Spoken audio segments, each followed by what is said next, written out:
Good afternoon, everyone. Welcome to BUTV 10 at noon. I'm Lexi Salazar. And I'm Erica Stapleton. Topping our news at this hour, the spin after the debate.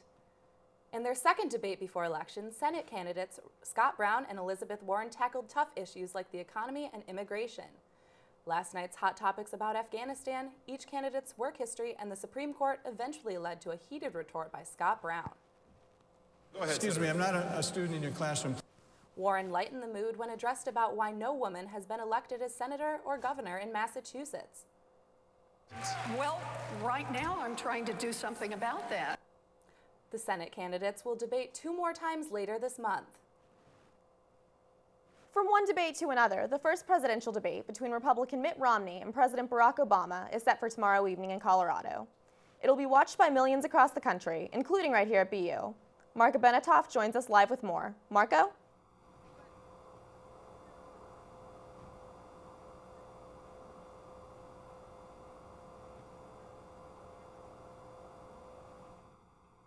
The BU community takes sides as the first presidential debate between Barack Obama and Mitt Romney is approaching. A new poll released today by Quinnipiac University puts Obama ahead of Romney with 49% support against 45%. The headlines right now are not that favorable to Romney. We're seeing Obama move ahead in polls in various swing states. I think the danger here is that Obama's camp, his strong supporters, no longer have a sense of urgency and excitement, right? And if it looks like, well, you know, we were excited about this guy 4 years ago. Now we're not all that excited. We want to defeat Romney, but if it looks like he's winning on his own, you know, the problem is people might not go to the polls in the numbers that are necessary. One day before the first presidential debate, students at BU strongly voiced their opinions. The candidates will start to actually articulate their plans as opposed to either criticize each other or avoid issues altogether. Because I think a lot of people are becoming more disillusioned. It's going to be pretty glossy, probably. Not a lot of, a lot of politicians speak. I'm not very impressed by the debates. There's always like a clear winner, but it never really makes any sense to me. Everyone's just watching for someone to make a stupid mistake.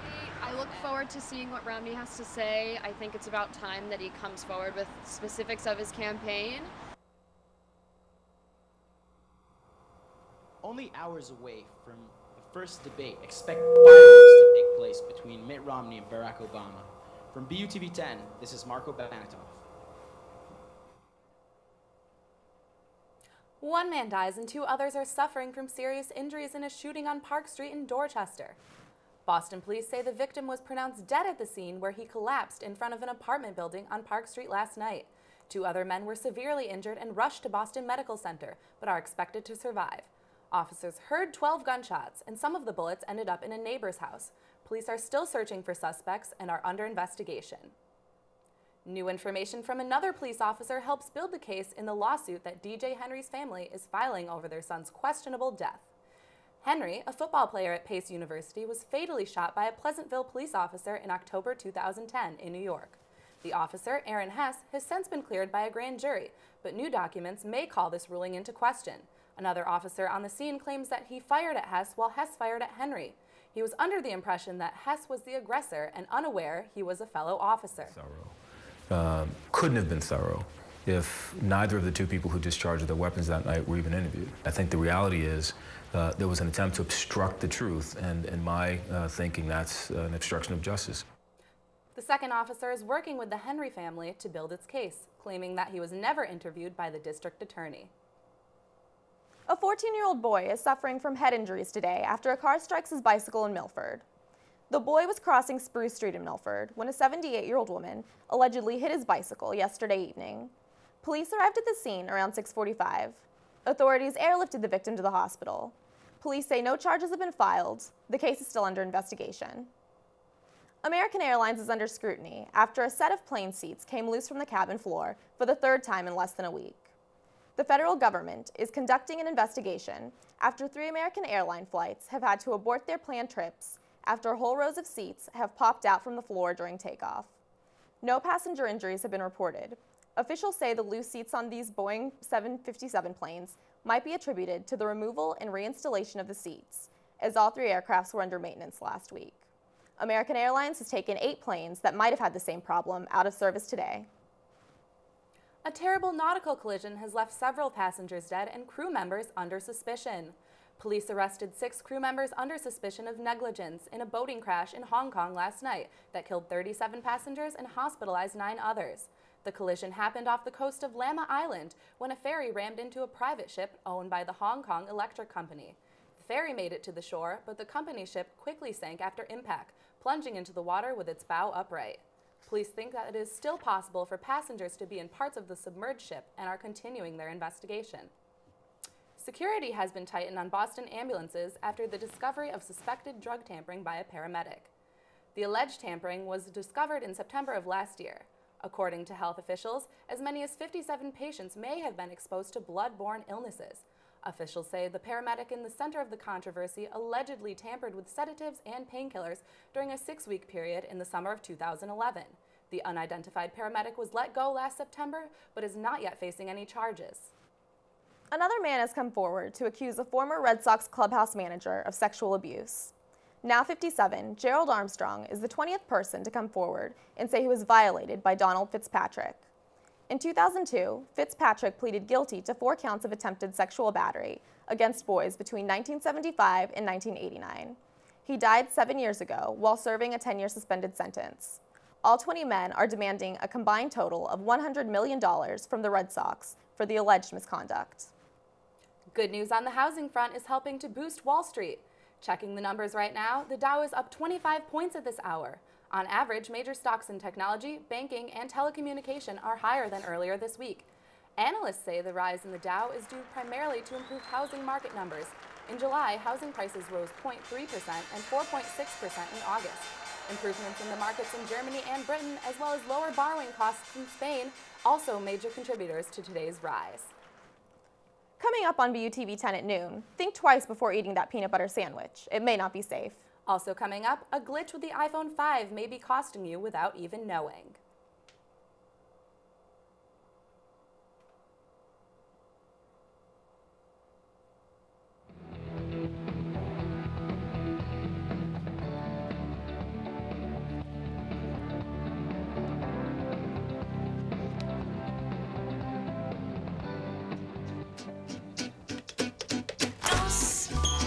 Suis la cadence, on lève bien tes hanches au bal du dimanche. Danse, que la fête commence. Dans ma belle robe blanche, je suis ton chou. You didn't give up on sex? Don't give up on birth control either. There are more methods than you think. Find yours at bedsider.org. Looking for these? You drive Buzz, it could be one very expensive ride. First, you gotta make bail. Then pay me to get your car back. Your insurance premiums will go through the roof. And my legal fees just keep adding up. All told, it could end up costing you $10,000. Nothing kills a buzz like getting pulled over for buzz driving, because buzz driving is drunk driving. So, I just moved in with this family, and it's embarrassing. The little one, he likes to go outside and crawl around in the giant litter box. I don't know what he's doing. I mean, I was born and I knew how to use the litter box. Look at that. That's disgusting. Oh, poop already. You're making me nervous. Oh, okay, I can't look at this anymore. I really hope he grows out of this, for his sake. Thanks. You believe this guy? Are you trying to start a wildfire?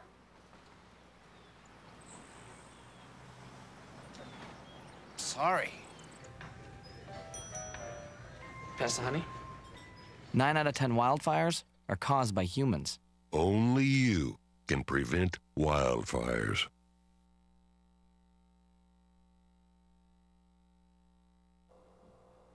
Autism spectrum disorder affects thousands of children and adults across the country. Now, Boston University plans to be a part of a growing research effort to understand the condition. BUTV 10's Ashley Lisenby has the story. Today, 1 in 88 children is diagnosed with autism spectrum disorder, compared to 1 in 150 children just 12 years ago. The biggest question families and researchers have is what causes this disorder. This is my son Jack, and this is who we walk for. We're Jack's pack, and we have a small team here, but we try to make a big impression. BU is expected to begin work on its own autism research center in 6 months. Specialists in the areas of speech and neurology will team up to address some challenging questions about autism. One of the things that is a hallmark of autism is that autistic brains tend to be bad at analyzing scenes to pull out one thing from the scene. By understanding the real mechanisms underlying autism, we hope to come up with new strategies to treat autism and find ways to help the brain cope with what may be unusual wiring. The research team plans to not only do in-house investigating, but also plans to reach out to families in Boston. We hope over the 5 years of the center, we'll recruit more than 100 families into the projects. The 10,000 people who've gathered here today are supported by organizations like the BU Research Team. Boston University will receive a $10 million grant to support autism research on campus. For BU TV 10, I'm Ashley Litzman. In addition to doing research, BU's Autism Center will hold informational lectures and sessions for members of the community to learn more about the causes and effects of autism. October 1st officially marks the start of Breast Cancer Awareness Month. Many Americans will be spotted wearing more pink than normal, and even the White House is in on the action. No, your eyes are not playing tricks on you. President Barack Obama declared his support for Breast Cancer Awareness Month by illuminating the White House with pink floodlights. The White House's efforts to raise awareness are synonymous with breast cancer movements such as Susan B. Komen Race for the Cure, which are classified by a symbolic pink ribbon. Honda is recalling nearly half a million Accords due to a potential fire risk. This recall applies to the V6 models made between 2003 and 2007. Honda officials say the power steering hoses could leak, leading to a fire in the engine. The dealers will fix the cars for free, but replacement parts will not be available until earlier next year. The 5-passenger Accord is among the top-selling cars in the country due to its reputation for reliability and fuel efficiency. Honda spokesperson Ed Miller says that if an owner suspects a leak, they should head to a dealer for an inspection. A nationwide recall of peanut butter has expanded to other nut-related products such as tahini, almond butter, and items that contain roasted peanuts. The products from the New Mexico-based manufacturer Sunland Incorporated have been taken off the shelves of places like Trader Joe's, Whole Foods, and Stop & Shop after being linked to salmonella. 30 people have fallen ill so far, most of them under the age of 10. Fortunately, no deaths have been reported. iPhone 5 buyers have been hit with a bug that is costing them money. The glitch in the newly released phone has to do with the rapid use of all of its cellular data without warning the user, even when they are connected to Wi-Fi. Customers are then being charged for the extra data usage. iPhone 4 customers who upgraded to the newest software, iOS 6, have reported similar issues as well.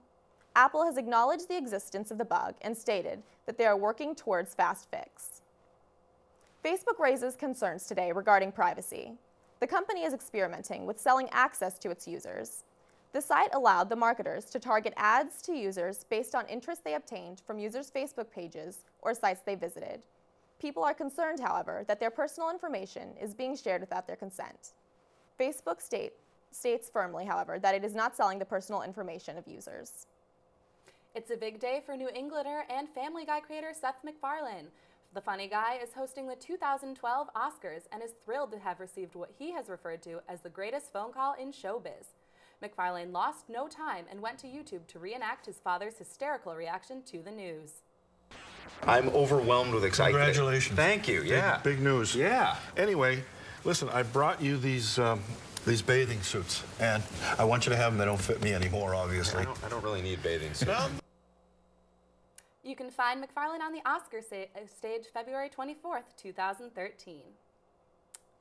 Coming up on BUTV 10 at noon, the Sox season is almost over, but will it have a happy ending? Patrick's got the scoop in sports. Also coming up, food trucks are challenging BU's on-campus dining for students lunch money. Are the days of the dining hall over? Stay with us. We'll be right back.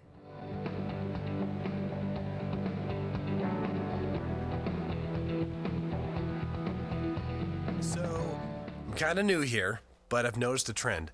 My human does this funny thing where she goes around and gets all my toys, and then she hides them in that basket by the door. You know, but it's always the same basket, and it's always in the same place. And then she acts so surprised when I find them, but, you know, she's putting them in the same basket. Again. It's like, hello? That's where you put it last time. You were the worst at hide and go seek. Hey. Ready to go? Yeah, but the fire's not out. Close enough. Close enough? If it's too hot to touch, it's too hot to leave. I mean, the next thing you know, you've torched our whole neighborhood. Which is why we're not going anywhere? Exactly. 9 out of 10 wildfires are caused by humans. Only you can prevent wildfires. Danse, balance, suis la cadence. On devient tes hanches au bal du dimanche. Danse, que la fête commence. Dans ma belle robe blanche, je suis ton chou. You didn't give up on sex. Don't give up on birth control either. There are more methods than you think. Find yours at bedsider.org.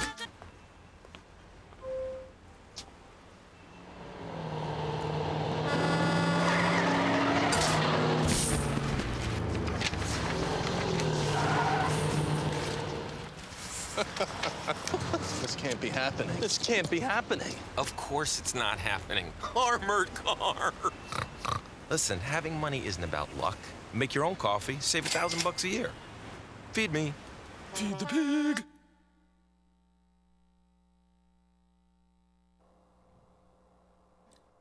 Well, Yankees and Red Sox, need we say more?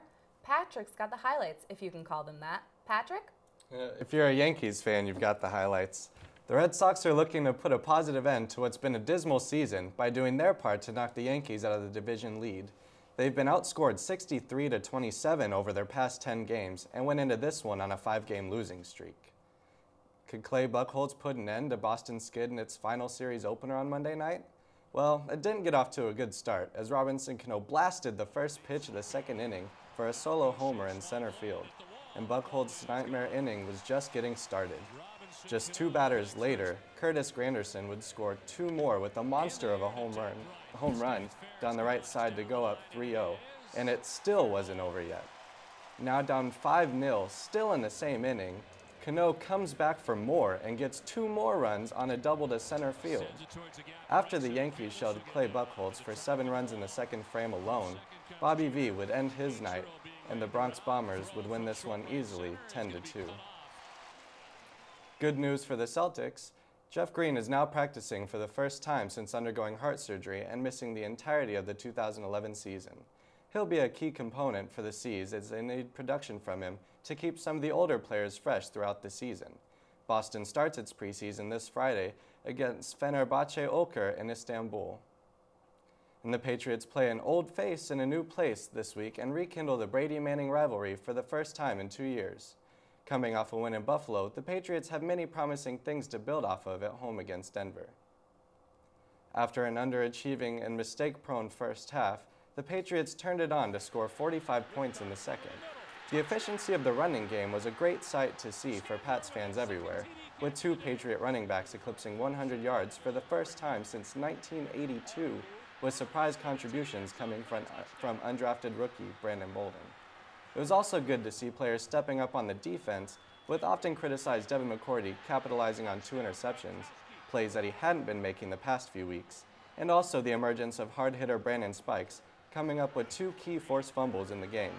Most impressive of all, however, might just be the mental toughness and resilience the Patriots showed in their second half surge. Wes Welker agrees. I think so. I think it tells a lot about a team whenever you're down like that and you just keep on fighting, keep on staying after it, and eventually good things happen, and we were able to do that tonight or today. In today's football landscape, concussions are a scary thing, and the public is more aware of it now than ever before. Player safety has been paramount for football leagues everywhere, but enforcing these precautions can sometimes be difficult. Sports concussions have become a hot-button issue lately as studies have been released over the past few years that have linked them to long-term brain damage and dementia. But how do you know if you've gotten a concussion? I went in head first, and the next thing I noticed, all I see was just black and then stars, and then everything just started fading back in slowly. His motor skills declined rapidly. He was drooling, like he looked like he was in a lot of pain. Luckily, it was the end of the game, and he's a stubborn guy, so he stayed in there and made the coaches worry about him. But he couldn't even call the plays. Although these studies have shown the potential long-term dangers of not treating concussions properly, some players still have a short-term mentality about it. And this can become a problem when they hide their concussion symptoms when they are left to police themselves. I will fight to go back in the game.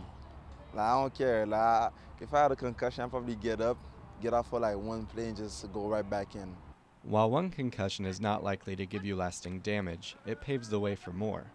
Each new concussion makes it easier to get the next. This danger encourages some players to exercise caution. I would want to sit down because my health is more important to me than a game. I would just stay out, just like the first sign of concussions, you know, headaches, nausea, pain, swelling of the brains, just sit out.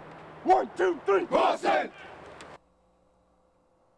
Yeah, you definitely got to be careful when dealing with your brain. In local sports news, Boston University's men's soccer team will be seeking its third win of the season at home tonight in its first ever meeting against Adelphi, so go show your support. Also, fresh off of a come-from-behind win in the ECAC Championship, the women's golf team will look to continue that success this weekend at the Rutgers Invitational. And a shout out to BU's Madison Clemens and Tabby Hatch, America East Players of the Week in women's soccer and field hockey. Well, that's it for sports. Back to you guys. Food trucks are the newest trend at Boston University, putting an edge over competing restaurants and dining halls. BU TV 10 reporter Kanika Lal has more on the story. Hey, thanks very much. Thank you. Have a good day. You too. The idea of a pop-up restaurant around campus excites Boston University students, who look to more affordable and convenient places to eat. Food trucks such as Maymay Street Kitchen try to bring diverse food options to campus. What we try to do is have a creative rotating menu, so you know that there's always different options to come eat. It's not the same thing all the time. We also think that it's one of the few places that you can buy affordable, humanely raised meat, especially that can also often be quite expensive, and so we try to make that price range that's affordable for students. Also, it's fast. You can grab it right out of class. It's handy. We're on the street as you're walking by, so we think it's a nice option for people of all ages, but especially students. Despite the number of different restaurants and dining halls spread throughout the university, students gear more towards food trucks, a new and refreshing place to grab a bite. I usually eat at dining halls, but honestly, this food's a lot better, I think. So I'm definitely going to try to eat as much here as I can. The food's good, it's quick, and you know, Panda Express gets old pretty quickly. While trucks like Maymay and Penny Packers arrived at the university just a few years ago, BU's own campus trolley was the first food truck that started the trend in 1988. They're fast, they're affordable, they're a favorite amongst all students. Food trucks are the trendiest way to eat your next lunch, which is not so good news for the dining halls. Reporting for BU TV 10, I'm Kanika Lal. Operating Director of Dining Services, Danny Debiato, says Boston University will open their very own food trolley on campus, where students can use their dining points and convenience points. That wraps up this edition of BU TV 10 at noon. Thanks for joining us. I'm Erica Stapleton. And I'm Lexi Salazar. Have a great afternoon, everyone.